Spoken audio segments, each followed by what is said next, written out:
கடவுள் எனக்கு அரும்பெரும் செயல்கள் செய்துள்ளார்.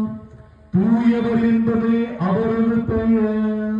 அவருக்கு அஞ்சு நடப்போருக்கு தலைமுறை தலைமுறையாய் அவர் இரக்கம் காட்டி வருகின்றார். அவர் தம் தோள் வலிமையை காட்டியுள்ளார். உள்ளத்தில் செருக்குடன் சிந்திப்போரை சிதறடித்து வருகிறார். வலியோரை அரியணையில் இருந்து தூக்கி எரிந்துள்ளார். தாழ்நிலையில் இருப்போரை உயர்த்துகின்றார். பசித்தோரை நலன்களால் நிரப்பியுள்ளார். செல்வரை வெறுங்கையராய் அனுப்பிவிடுகிறார்.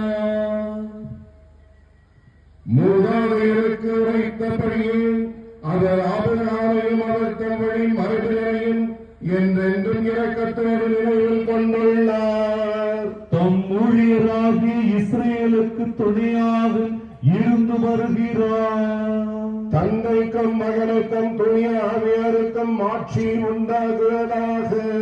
தொடக்கத்தில் இருந்தது போல் இப்பொழுதும் எப்பொழுதும் என்றென்றும் இருப்பதாக. ஆமென்.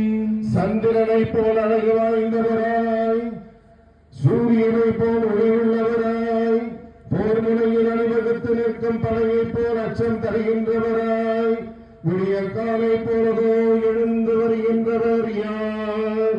ஜென்ம பாவமின்றி நிற்பதற்க மரியாயே, உம்மை நாடி வரும் எங்களுக்காக வேண்டிக் கொள்ளும்.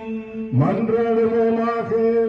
எங்கள் ஆண்டவராகிய இயேசு கிறிஸ்துவே, பிதாவிடம் எங்களுக்காக பரிந்து பேசுபவரே, உமது தாயாகிய மிகவும் பரிசுத்த கன்னி